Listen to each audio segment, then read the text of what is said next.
good day all and welcome to Obedient Family TV. The program is Hope Alive. Yes, there is hope and a new Nigeria is certainly very possible. News coming out to us today is that Chief Bola Tinubu has made a U-turn on the student loan. That is a very good news. We pushed hard enough for it and good reactions are coming. Some people say talking is cheap. It is not cheap. When we keep pushing and we keep pushing, certain steps are going to be taken and those steps may or may not be positive. But what we are hearing are reports coming out that the second reading on this very bill is sounding good. So we are going to bring that as we now learn that guarantors are no longer required, that parent debt profile is no longer required. So we're going to bring a lot of the things that are inside this new bill that was sent by Chief Bola Tinubu. So it's kudos to the students who are now going to be asking when is this going to kick off. We are going to bring that. Then there is a viral video going around that we also want to profile for everybody to see, that there is whether it's a conspiracy to actually remove that Senator Ningi from the Senate, because the video that surfaced, another senator that they call whether it's Adiola Yayi has come out to say again that what this man said was actually true, but maybe in a different form. But we bring you that very video and other things that we want to talk about that concerns the customs that we've been talking about and all the investigations that has gone wrong and right that we are going to bring. And I'm not the only one to speak all about this. I have Divine Dawns. Thank you for joining us on this episode. We're so glad to have you. Yes, so glad to have you. Please like, share, make sure that other Obedience are aware of this and that Obedient Family TV is live right now so that we can, take it straight to the people who are concerned. People who are concerned to us are the well-meaning Nigerians and the Obedience. They need to know what is happening. So let's start with that very particular thing happening at the floor of the Senate, where a serving senator, a lawmaker, has come out to say that actually that 3.7 trillion was not in that budget. So why was the sack on this man? Why was everybody hitting to take this man to court and all of that? You are going to hear it directly from a senator in the floor of the House. Maybe motives are different. Maybe what they are talking about is in another context, but there is one thing they share in common. That man said that that money was not in that budget that was distributed to that Senate. All the senators received, he did not. Let's take a listen. We'll come back and talk about it. We have here, the two documents we have here was shared to the 109 senator of the Senate. Contained in this document, under the volume 1, paragraph 2, 3, and 4, is the breakdown of the 28.77 trillion budget that was passed. And from paragraph 7, 8 are the breakdown of the budget, which we call the budget details of the entire MDAs. And when you add this figure together, as contained in this document for the entire MDAs, it comes to 25.4 trillion naira. Sir, there are agencies of the government whose budgets and their details are not contained in these two documents because they are statutory agencies and their money are on first line charge. Agencies such as 1, the judiciary. The judiciary budget details is not contained in this document. 2, the National Assembly. The National Assembly budget details is not contained in this document. 3, INEC. The INEC budget details is not contained in this document. 4, UBEC, the Universal Basic Education. The Universal Basic Education budget details is not contained in this document. 6, Tech Fund. The Tech Fund recurrent and capital details is not contained in this budget. 7, the Northeast Development Commission. The breakdown of the Northeast Development Commission details is not contained in this budget. 8, the NDDC. The NDDC budget details is not contained in this document. 9, the GOEs, which is the government-owned enterprise, whose expenditure stood at 1,060 billion naira. Their details is not contained in this document. When you add all of that together, it gives you 3.221 trillion naira. And when you add it to the 25.4, it gives you 28.77 trillion naira. And it's no new thing. I have here a copy of the last 3 budgets that was passed. 2021, 2022, 2023. All the details of these agencies I've mentioned are not contained in this document. So for my brother... So now we have heard it from a serving senator in the floor of the House. He made it clear that 109 senators had that 2024 budget they all have it. And he made it clear that all of them, that 3.7 trillion thereabout was not included inside that document that they all had. And that was the position of Ningi. Is that not so? Yes, the same position, and to be honest, we can tell why they villainized Ningi, because first of all, he's not of the same party with them, and secondly, they felt that it was an attempt on his end to actually, bring out to limelight the corruption that goes on behind the scenes in the Senate. So of course they villainized him. This one is an APC member, and so hence we understand the reason why people are not actually doing a lot when he has to, because he's saying the same thing, even though the motives are different, but he's actually corroborating Senator Ningi's story that there was a situation of 3-point-something trillion not accounted for, no projects were allocated to it. And I think we all know this. It is just sad that they had an agenda to actually, use Senator Ningi as the scapegoat, and they succeeded. Instead of actually just going back to buttress the point and actually investigate if truly that claim by Senator Ningi was true, they just decided to make it very public, admit their guilt, because them suspending Senator Ningi is them admitting guilt indirectly. And so we know why they did not, or rather we know why they made him the scapegoat. Okay, again, looking at it from their own side, now that this man has gone on suspension and is clear, all indications, as at yesterday when we bring the report of the people who actually prepared that very budget, we saw that there was a pardon in there. And when this man went to BBC Hausa, according to him, he was misquoted. Right. But again, when he came on channel, he kind of retracted to say, that what he meant to say clearly is that the budget that they all have is a budget of 25-point-something trillion. Now that there is what is not in that budget that they all have is 3-point-something trillion. He actually said 3 trillion. You understand? That is the basic of this very matter. Still, we find out at the end of the day that, many people are calling for the resignation of Akpabio, for him to step down, and many people are saying they have lost confidence in him and all of that. But what we see playing out in this Senate is not far away from what happened in 2016. In 2016, it was Dogara. That was the starting of padding of budgets.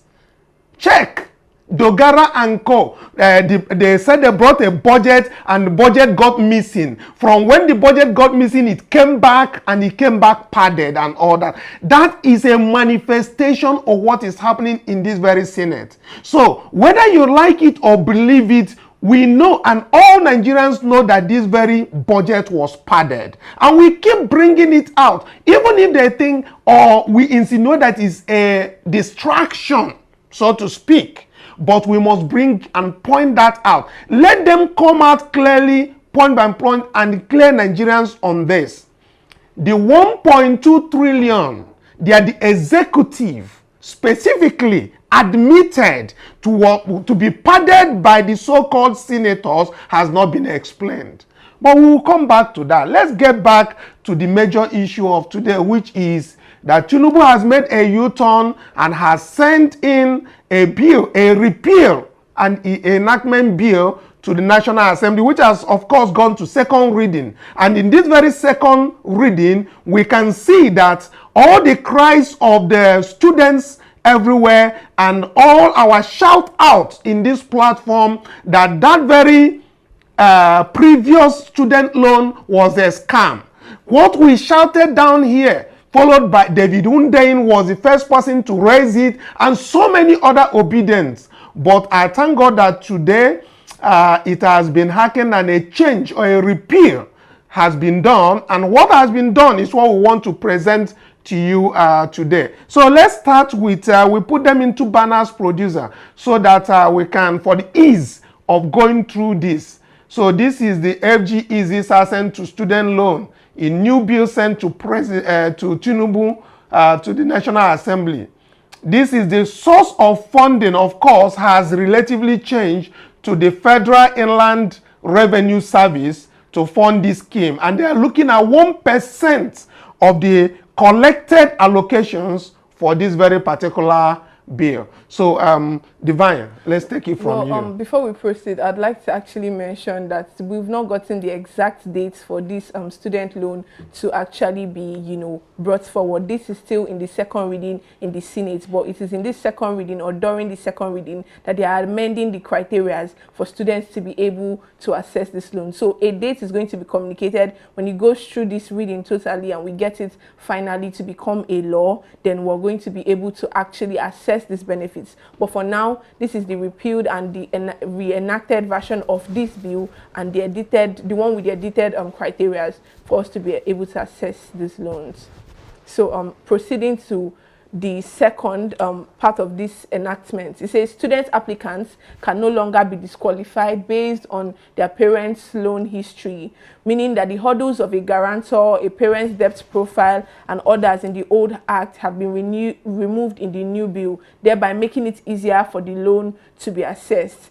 It also removes the guarantor requirement so that students can apply for and receive loans subject to application and identity verification guidelines as provided by the fund. It also states that applicants to the fund may apply for loans to cover tuition and other fees payable to the school and maintenance allowance payable to the students. Okay, let's before we get to the removal of this income, let's get to the talking points here. As we can see, there is the amendments that happened here is very vital. One, guarantors are no longer required, and again, the debt profile of a parents is no longer a barrier, because before we know, they'll tell you that if you are owing the bank or you are owing Kuda, you are owing Stanbic, you are owing any bank, you are not eligible. But now they have taken the parents off completely, and they are looking at it from the perspective of, you know what, if they check all what they need to check about you, and you are in an institution that is approved to deal with that, then they can avail you of that. And until your repayment time comes when you are employed. Okay, we'll get to that. Let's take again the third part of it.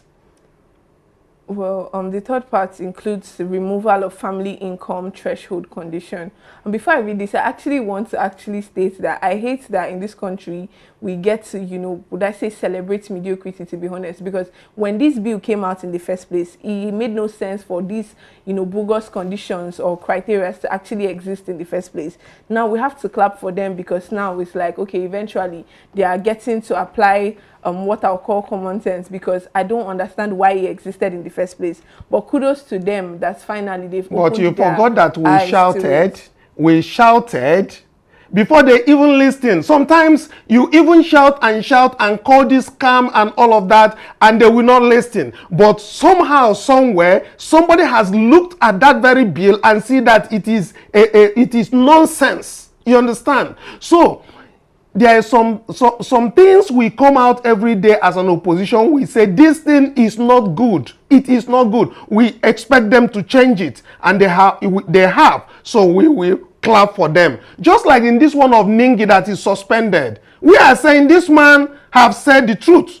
His other colleagues have said the truth. These all are the same. So if tomorrow they come back to say, oh, Ningi should come back, they have seen that he's saying the same thing and he should come back from his 3-month suspension, I mean, we should also say, oh, kudos to the Senate. So we should always give them credit when we shout and they respond. It's very important. All right, I guess then credit to the people who got to review this. Anyways, removal of family income threshold. And it says on eligibility criteria for applicants, the new bill removes the family income threshold to enable Nigerian students to apply for loans and accept responsibility for repayments according to the fund's guidelines. Yes, before we go into this, you see this very family income threshold. Before they were talking about if you are earning, that you must earn up to below, I think 300,000, 500,000 naira thereabout before you can. So all of those things have cut off. As a matter of fact, they are pushing up the parents up because they know you can't push parents into poverty and expect them to be able to fund these things. They cannot. So let it go straight to the students who, after they have graduated, the repayment of this loan is based on them getting a job. If they don't have a job, you cannot get that money back. Yes, let's get to number 4 of this. Oh, number 4 says loan repayments. That's answering to the part of how do we repay these loans, the student loans. And it says there's forgiveness in case of death of beneficiary. On repayment of loans, the bill indicates that beneficiaries of the fund shall begin as soon as the beneficiary becomes employed in any capacity.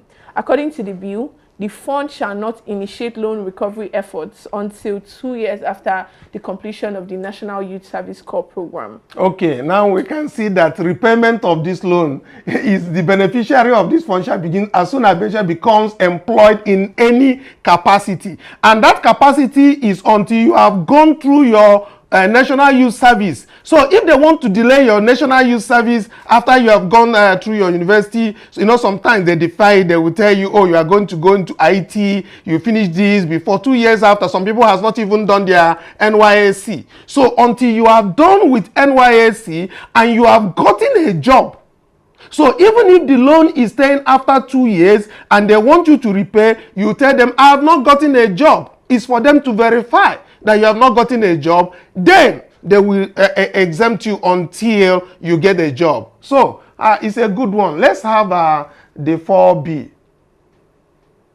Well, 4B says loan repayments, forgiveness in case of death of beneficiary. A beneficiary may request an extension of enforcement action by the fund by providing an affidavit indicating that he is not employed in any capacity and is not receiving any income. It also says that it makes provision for loan forgiveness in the event of death or acts of God causing inability to repay. Well, acts of God in this case refers to situations beyond your control. For example, you're involved in, God forbid, the beneficiary is involved in an accident or something beyond your control that renders you incapacitated and unable to work so you can pay the loan. Number 5. 5 says false declaration attracts 3 years jail term. So it provides that out of any person who provides a false statement to the fund under the loan repayment section is guilty of felony and is liable to imprisonment for 3 years, meaning you don't have to go and lie that, oh, I don't have a job, so you don't get to pay that. If you do that, you're toying with 3 years jail term. Number 6A says establishment of the Nigerian Education Loan Fund, meaning NEL Fund. It says the bill seeks to establish the Nigerian Education Loan Fund as a body corporate to receive, manage and invest funds to provide loans to Nigerians for higher education, vocational training and skills acquisition and for related matters. The establishment of this Nigerian Education Loan Fund as a corporate body that can sue and be responsible and be sued in its name and has the power to acquire, hold, and dispose of movable and immovable property for the purpose of its function.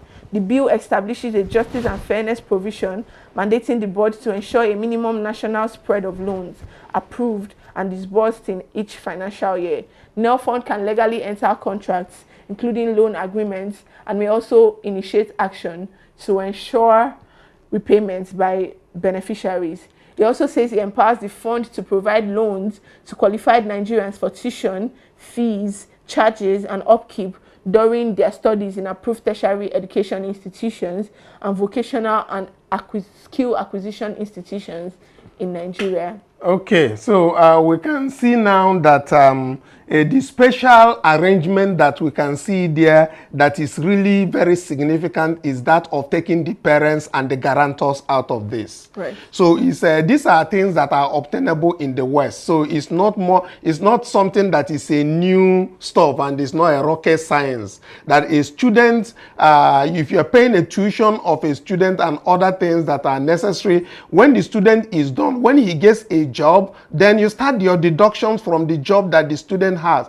So let's see what their minimum wage will look like and see also what Nigerians will look at. And hopefully it becomes an opportunity for them to create jobs, because if you give student loan and you expect to get paid back, that means you have to provide well-paying jobs. So if you don't provide well-paying jobs, then you can as well kiss your loan payments goodbye, because if they don't have profitable jobs that is provided by the government, then how are they expected? But why am I excited? Why am I excited? I'm excited because it now behoves on them to actually create the job, because it's not really government a duty to create job, but to provide an enabling environment for people to create jobs. It is jobs are to be created by individuals.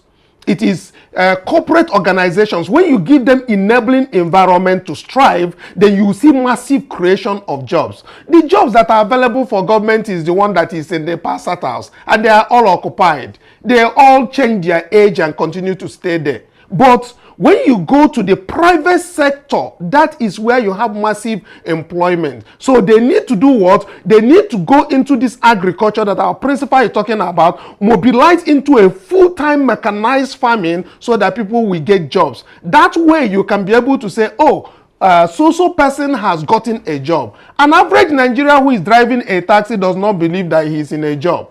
You get that? An average Nigerian who is doing money change, what do they call the POS, because most graduates now are doing POS. So if he's doing POS, you believe the person is employed. So they need to create jobs to actually redeem this money.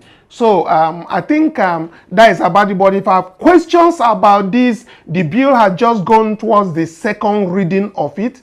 And we believe by the third one, we should be able to hear about the kickoff time and when they are actually setting this into motion. But just know that this is still on the making at the National Assembly. But we of course need to bring it so that the students and the people who are at home, because they can't have access to this, should know that there is hope, because all we do is we bring about hope.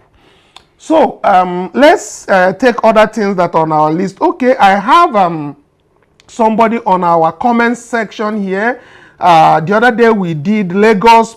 Lagos State actually said that they are doing 25% off food items, and we actually gave them thumbs up and announced it that everybody living in Lagos should go and verify those locations to get discount on food items. And we have Elizabeth Cornelius here who said that the location, the information given about the market, please, is it true? I went to the locations of the market today, but I was told there was nothing like that.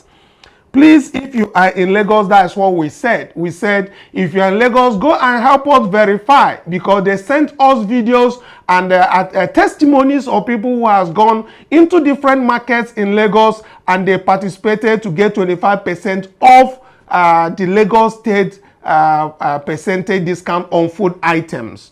And we are able to bring out all the list of the places, the market in local governments in Lagos State. So if you're in Lagos and you are unable to get there, please find out from other local governments whether they are doing that or is another scam. But like they tweeted, because we also showed the tweet coming out from Lagos State profile that is directly from them, and the 25% is already going for different locations. Please do indulge to go in there.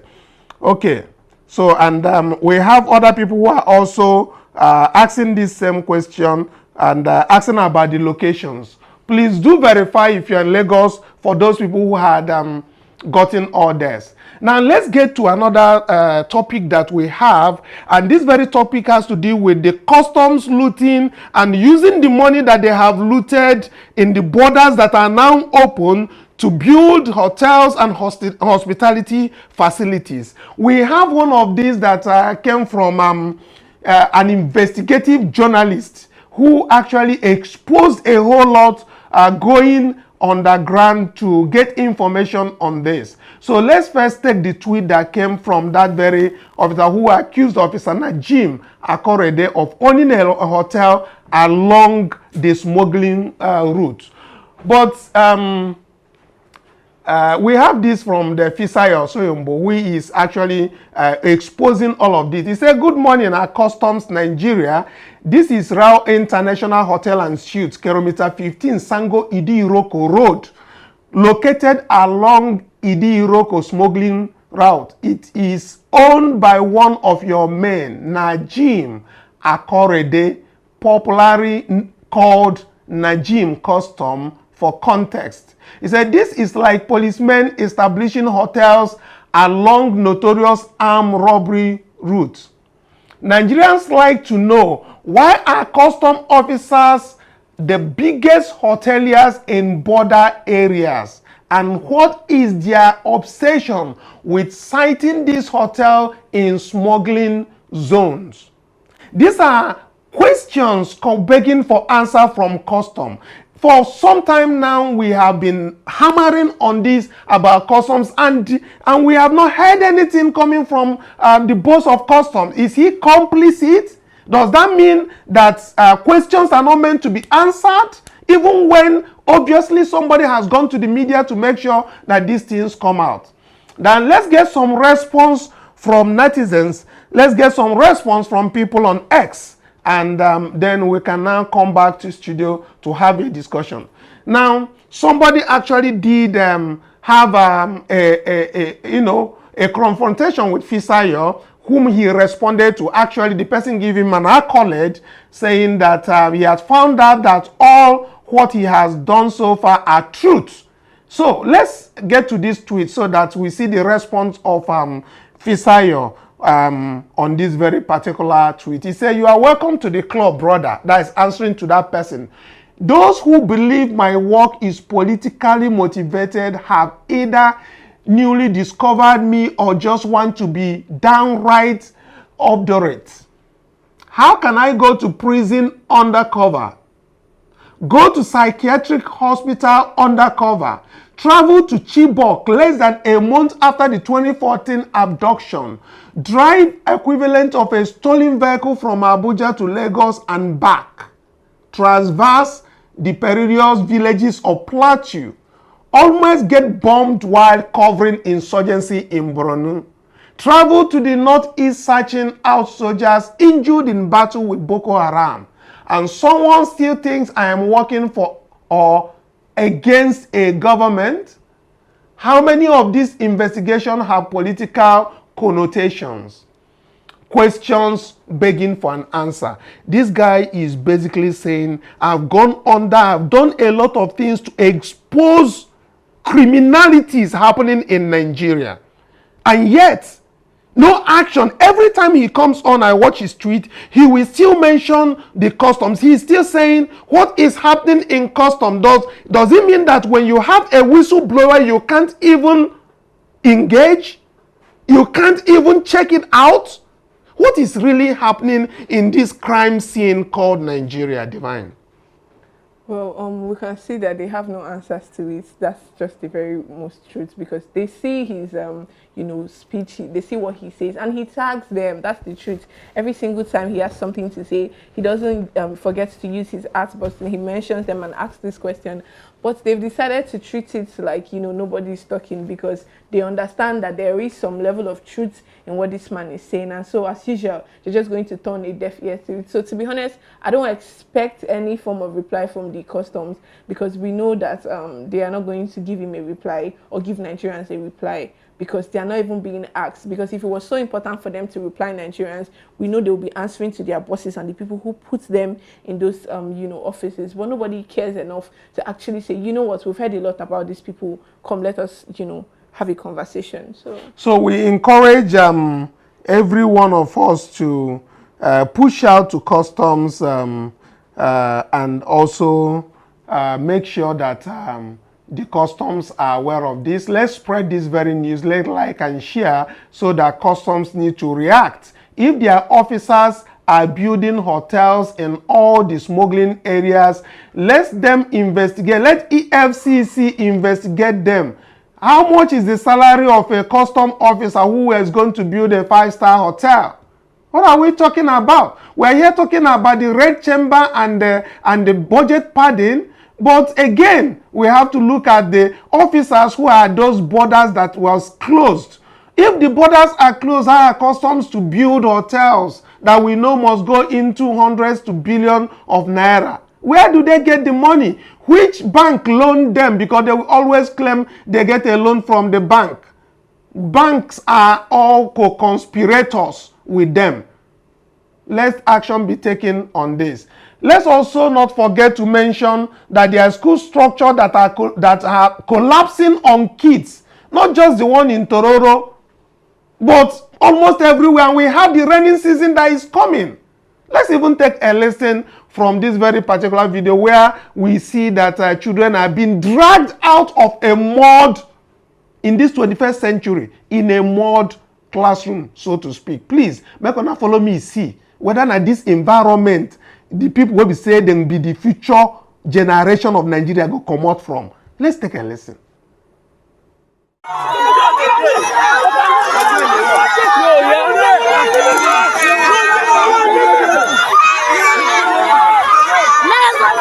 Oh yeah.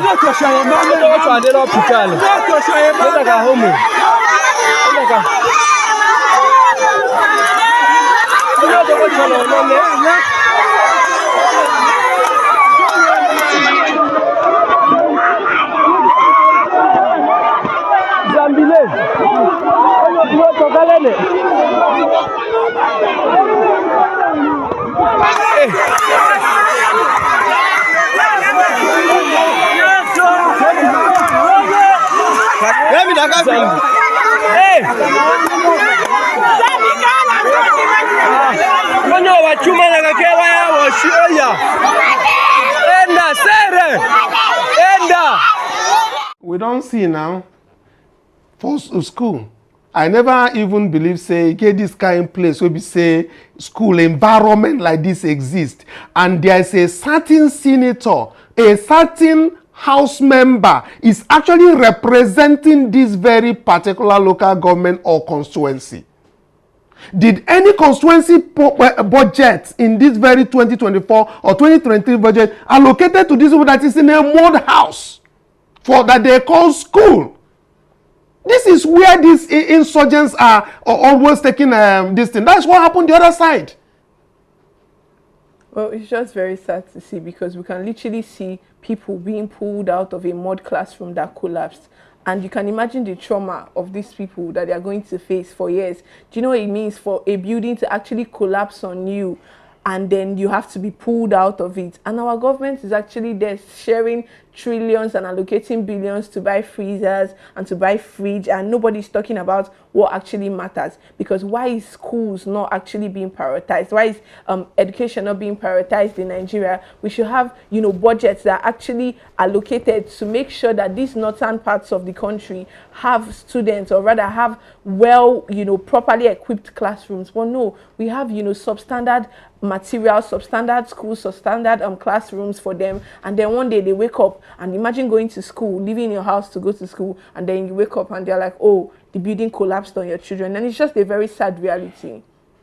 Yes, so very sad indeed. Please make your comments and tell us this Tororo. Do you know which House of Rep member that this falls under their constituency? Please do send us your comment on this. And also, if you know which senatorial district that this very particular video coming out is, please tell us, so that we can also push out to the senator to know that there is such a place where his constituents are almost in the verge of dying in the name of going to school. Okay, so with that very one, let's say as we want to sign out now, let me again remind us all, well-meaning Nigerians and obedience, that tomorrow by 7 p.m. Nigerian time, we'll be having a meeting, a connect with fellow obedience on the discussion of the Obedient Family Multipurpose Cooperative Society.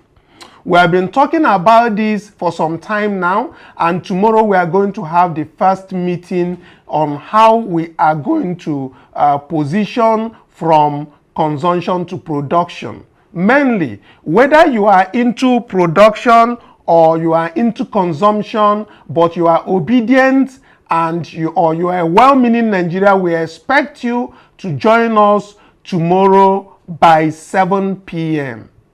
7 p.m. and in the link of this video, in the description of this video, we have the link that will take you to the WhatsApp of the Obedient Family Community platform, and also the link for tomorrow's meeting. Now, again, this meeting is an invitation to all well-meaning Nigerians and obedience on the need for us to come together to support some of our own obedience who are into agriculture and other productions that has to deal whether with fish farming, or you are into cash crop, or you are into rice mill, whatever that you are producing that has to do with agriculture or food items.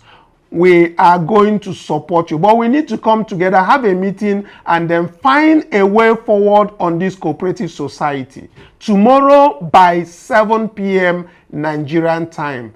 Keep the time and pick up the link and share to different platforms to join us. As we also envisage, we have the less vulnerable people with us or in our group. Those vulnerable people, every month we intend to do handout on food items. And all of these are going to be discussed tomorrow. And that is for the non-financial members of this cooperative society. Until tomorrow when we come. Bye for now.